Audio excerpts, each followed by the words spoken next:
யாத்ராகமம் 20வது அதிகாரம் 24வது வசனம் இப்படியாக சொல்கிறது, நான் என் நாமத்தை பிரஸ்தாபப்படுத்தும் எந்த ஸ்தானத்திலும் உன்னிடத்தில் வந்து உன்னை ஆசிர்வதிப்பேன். நம்முடைய தேவன் நம்மளை ஆசிர்வதிக்க விரும்புகிறவர்.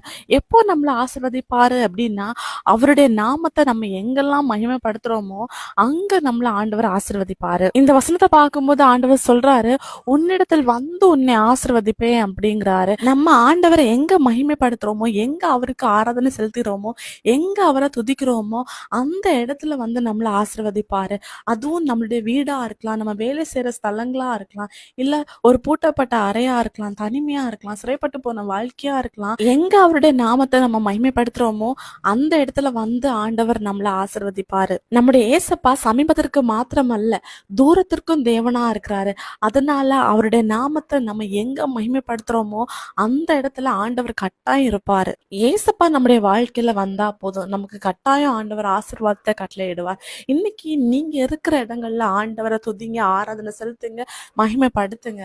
ஆண்டவர் உங்களிடத்துல வந்து உங்களை ஆசீர்வதிக்கும்படி தம்முடைய கரங்களை நீட்டுவாரு. விசுவாசிங்க, உங்க வாழ்க்கையில அற்புதங்களை எதிர்பாருங்க. இயேசு கிறிஸ்துவின் நாமத்தில் ஆமேன்.